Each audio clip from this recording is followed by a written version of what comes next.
자, 오늘도 돈 벌기를 신나게 즐겨볼까요? 신나게 돈 벌 수 있는 오늘의 돈이 되는 이슈. 그 첫 번째 주자, 이온 IT 칼럼니스트와 함께합니다. 어서 오세요. 안녕하세요. 네, 이 시장조사업체 카운터포인트 리서치에 따르면 올해 세계 스마트폰 예상 출하량이 11억 5천만 대로 10년 만에 최저치를 기록할 것으로 예상되고 있습니다.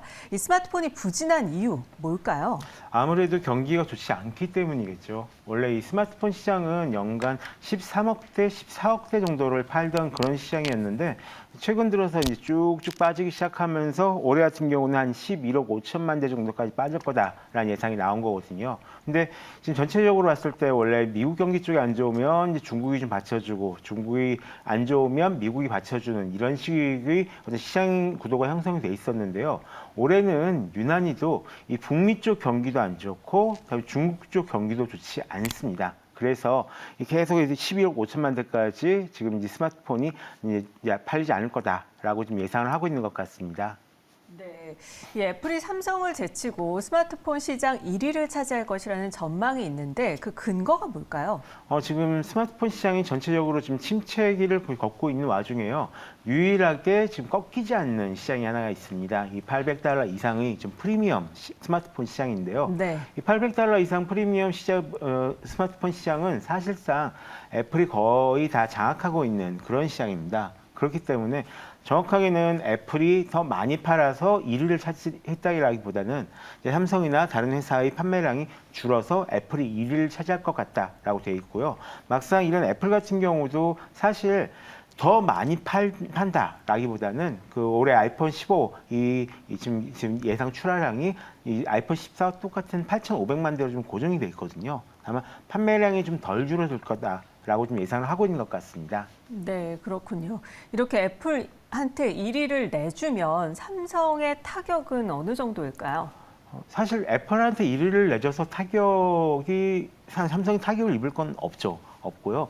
대신에 삼성이 그만큼 덜 팔아서 이제 그 2위 자리로 내려앉았다라고 이제 보셔야 될 것 같은데 저희는 이제 주로 갤럭시 S나 갤럭시 폴드 같은 스마트폰을 얘기하지만 삼성에서 제일 많이 팔린 것은 이제 중저가 스마트폰이 갤럭시 A 시리즈입니다. 그리고 지금 이 삼성이 2위로 밀릴 거다라고 얘기를 하는 것은 이 중저가 스마트폰 시장이 그만큼 성장하지 않고 판매량이 확 줄어들고 있다라는 의미니까 전반적으로 봤을 때 그 삼성 스마트폰 판매량이 올해까지는 계속 좀 부진할 거다라고 지금 다들 보고 있는 셈입니다. 네, 그렇군요.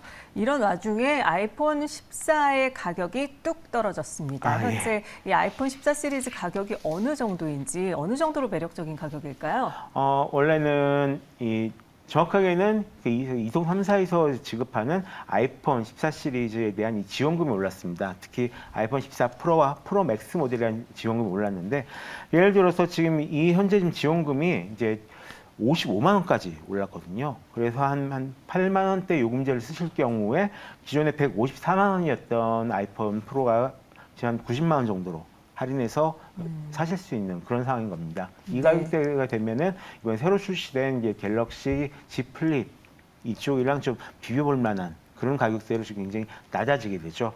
네, 이렇게 아이폰 14 시리즈 가격 인하가 다음 달에 새롭게 나오는 신제품의 영향 때문일까요? 그거는 일단은 다음 달에 나올 신제품 영향이기 때문이라는 건 거의 확실해 보입니다. 근데 애플에서 뭔가를 했다라기보다는 지금 이동통신사에서 빨리 좀 재고를 털어야 될 필요가 있지 않을까 싶어가지고 거의 보조금을 올린 것 같고요. 원래 통상적으로 이 아이폰 15가 그러니까 새로운 제품이 나오게 되면 이 기존에 있었던 일반 아이폰 14나 뭐 14 플러스 제품들은 이제 그냥 그대로 팔지만 이 프로 제품들은 단종이 되거든요. 그래서 단종이 되는데 지금 이 이동통신사에서 가진 재고 물량은 이 이동통신사에서 그대로 떠안고 있는 물량입니다. 그렇기 때문에 이 14 프로가 단종되기 전에 빨리 좀 재고를 좀 처리하려고 좀 내놨다라고 지금 보고 있습니다. 네, 그뿐만 아니라 삼성 폴더블폰 견제라는 해석도 나오고 있는데 여기에 대해서는 어떻게 보십니까? 근데 삼성 폴더폰을 견제를 하려고 하면 애플이 이것을 좀 주도를 해야 될 것 같은데 네. 지금 애플에서 보조금을 좀 지급을 높였다라는 얘기는 별로 없고요. 만약에 이렇게 애플에서 뭔가 마케팅을 할 경우에는 특정 국가에서 지금 애플이 이제 직접적으로 움직이는 경우가 많거든요. 이거 같은 경우는 이동통신사에서 정말로 재고를 떨기 위해서 움직였다. 그리고 그 중에서도 아마 플립 쪽으로 좀 가면서 아이폰 판매량이 떨어지니까 아이폰 판매량을 올리기 위해서 지금 시도하는 것이 아닌가라고 좀 보고 있습니다. 네. 자, 그리고 알뜰폰 얘기를 좀 해볼게요. 알뜰폰이 지난해 6월 KT와 LG U+를 제치고 국내 LTE 시장 점유율 2위에 올라섰습니다. 그 배경을 좀 살펴볼까요?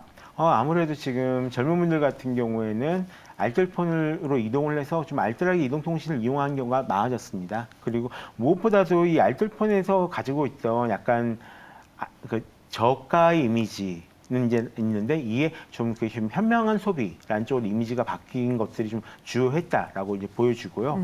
다른 하나는 또 이동통신사 쪽에서 5G 사업에 좀 집중을 하다 보니까 이 LTE 쪽을 이제 별로 이제 신경 안 쓰고 있다. 그래서 실질적으로 소비자들에게 혜택을 주고 있지 않기 때문에 혜택을 주고 있는 알뜰폰 쪽으로 갔다라고 볼 수 있을 것 같은데요. 보시면 진짜로 지금 한 예상 가입자 숫자가 LTE 점유시장 점유율에서 한 28.1% 정도 됩니다. 지금 네. 같은 경우는 그러니까 LTE 폰을 쓴 소비자 4명 중에 1명 이상은 지금 알뜰폰 쓰고 있고 조만간에 한 3명 중에 1명까지 올라가지 않을까 생각을 하고 있습니다.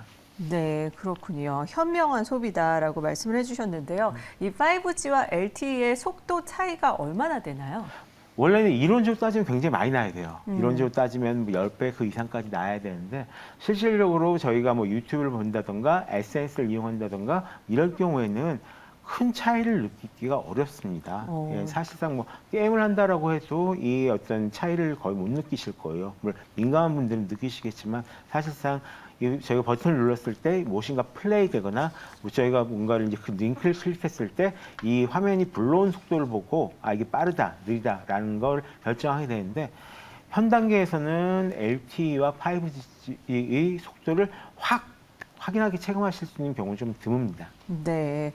그렇다면 이 통신 3사가 표면적으로는 5 시장에서 집중을 하면서 LTE에서 발을 빼고는 있지만 실제로는 이 알뜰폰 자회사를 앞세워서 LTE 시장까지 가져가는 것이다. 이런 평가까지 나오고 있는데 어떻게 보시나요? 실제로 그렇습니다. 특히 작년에 이미 이동통신 3사의 계열사 알뜰폰 회사들이 있습니다. 이 회사들의 시장 점유율이 50%가 넘었었고요. 올해 같은 경우는 원래 이렇게 50%가 넘으면 규제를 받아야 되는데 좀 특별한 규제가 안 내려간 상황에서 지금 올해는 한 60%가 좀 넘을 거다라고 좀 보고 있습니다. 그러니까 결국은 알뜰폰이든 아니면 그냥 5G를 쓰든 다 이동통신 3사 계열에서 지금 돈을 내고 있다라고 이제 보고 있습니다. 네, 그렇군요.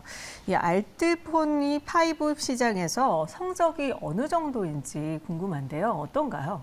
지금 LTE 시장 쪽에서는 굉장히 성적이 좋은 편인데요. 5G 시장 쪽에서는 굉장히 좀 처참합니다. 1%가 안 돼요. 네. 근데 실제로 알뜰폰에서 5G 요금제를 가입을 할 수가 있는데 가입을 해도 기존에 있었던 이제 이동통신만큼의 혜택이라고 할 수 있는 부분들이 거의 없습니다. 그리고 가격대가 전반적으로 좀 높은 편이기 때문에 알뜰폰에 들어오신 분들은 보통 적으면은 1,000원, 많아야 이제 3만 원 정도 요금제를 생각하고 들어오신 분들이거든요. 네. 이분들은 굳이 5G 요금제를 좀 이용할 필요가 없을 거다라고 생각을 하고 있고요. 네. 그리고 실제로 5G를 가입하실 경우는 보통 이제 새로 폰을 사가지고 신규 가입하신 경우가 굉장히 많은데 이런 경우는 아직까지 이동통신 3사에서 가입을 하는 게 좀 더 유리하죠. 네, 알뜰폰이 5G 시장에서는 좀 소극적인 모습을 보이고 있군요. 많이 소극적입니다. 네, 알겠습니다. 자, 이번에는 네이버 얘기를 좀 자세히 보도록 하겠습니다. 네이버가 오는 24일 하이퍼클로버 X를 공개할 계획인데요. 이 하이퍼클로버 X의 특징이 뭘까요? 일단은 네이버에서 이렇게 하이퍼클로버 X를 공개한다고 따로 행사를 여는데요. 네. 따로 행사를 여는 것 자체가 굉장히 좀 특이한 일이고요. 그만큼 네이버 측에서 걸고 있는 기대가 좀 높다라고 볼 수 있을 것 같은데 사실 하이퍼클로버 X 같은 경우는 특징이 한국어를 굉장히 많이 학습한 초거대 AI 모델이다. 라는 거에 있습니다. 네. 그러니까 실질적으로 봤을 때 다른 이제 챗 GPT나 아니면 뭐 MSA 빙이나 아니면 구글의 바드 같은 경우도 한글로 쓸 수는 있지만 한글로 썼을 경우 실제로 대답 자체의 길이도 좀 짧아지는 경향이 있고 정확하게 지금 제시를 못하기 때문에 사람들이 쓰다 보면은 다 영어로만 이제 쓰게 되는 이런 경향이 있거든요. 네. 근데 그에 비해서 이 하이퍼 클로버 X 같은 경우는 한글을 굉장히 많이 걸 학습해 있어가지고요. 저희들한테 맞는 그런 어떤 대답을 내놓을 가능성이 굉장히 큰 그런 언어 모델이라고 볼 수 있을 것 같습니다. 네, 한국어를 잘 학습해서 보다 한국적일 것이다라는 의미일 텐데 게임 분야에서도 이 하이퍼클로버 X를 활용한다고 하는데 이 스마일게이트가 하이퍼클로버 X 활용에 도전할 예정입니다. 어떤 도전일까요? 사실 그동안 이 게임 쪽이 가장 빠르게 이 초고대 언어 모델을 이제 받아들이고 있는 그런 분야입니다. 대부분 쪽이 주로 이제 게임 리소스라고 부르죠. 게임 그래픽이나 아니면 게임 음성이나 아니면 배경음악이나 아니면 배경 그래픽 이런 부분들을 AI로 합성한 게임들이 이미 굉장히 많이 나오고 있습니다.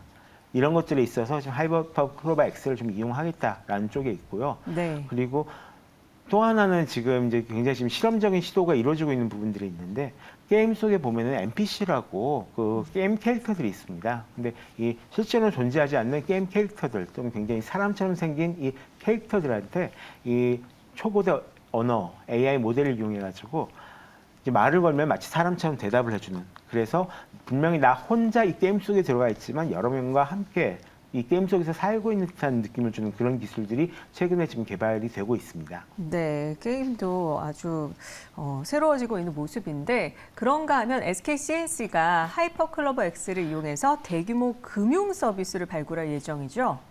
예, 그렇습니다. 근데 이게 지금 어떤 금융 서비스를 발굴하겠다라고 구체적으로 얘기를 하지 않고, 그다음에 네. 금융, 그다음에 보험 이런 것들에서 각 금융의 영역별로 어떤 이 초고대 AI를 이용한 지금 서비스를 발굴하겠다. 그러니까 이제 테스트 한번 해보겠다라는 쪽인데 기존의 금융 쪽에서는 주로 이제 고객 접대, 응대, 그러니까 챗봇 같은 걸 이용해가지고 응답을 고객의 서비스를 좀 자동화하는 쪽으로 하나가 있었고요. 네. 그리고 옛날부터 가장 많이 쓰이고 있었던 쪽은 아무래도 이 자산 관리를 어떻게 할 것인가, 그러니까 앞으로 금융시장이 어떻게 움직일 것으로 예상이 되니까 어느 부분에 어떻게 이제 투자를 하면 좋은가라고 이 예상하는 이런 부분들이 있었는데 이런 부분들을 좀 생성 AI를 이용해가지고 좀 더 정밀화시키고 그다음에 좀 다양한 포맷의 어떤 프로그램을 만들어 보지 않을까라는 생각을 하고 있습니다. 네. 이게 또 나가서 상품 설계나 이런 쪽으로도 그 어떤 투자자 개개인의 성향이나 좀 성격 같은 부분들을 반영을 해서 그러니까 예를 들어서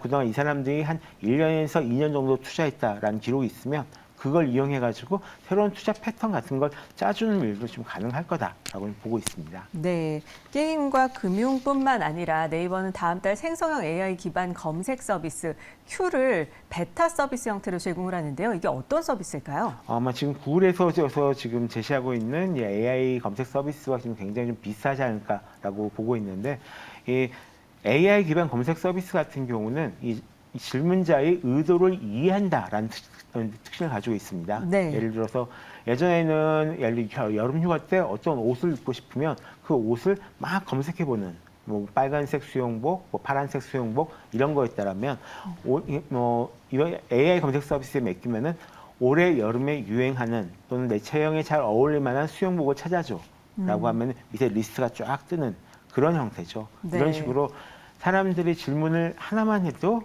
이 부분들을 좀 깊게 이해를 해가지고 검색 결과를 이제 너무 밑으로 내려갈 필요 없이 바로 확인할 수 있는 이런 서비스가 되지 않을까 생각을 하고 있습니다. 네, 의도를 파악한다. 예. 네, 더욱 기대가 되는데요. 이 글로벌 서버 출하량이 또다시 하향 조정됐다는데 이건 어떤 얘기인가요? 네, 저도 이제 깜짝 놀랐는데요. 이 트렌드포스에서 지금 이 분기별로 이 서버 출하량 부분들을 예상을 하는데 올 초에는 늘어난다였어요.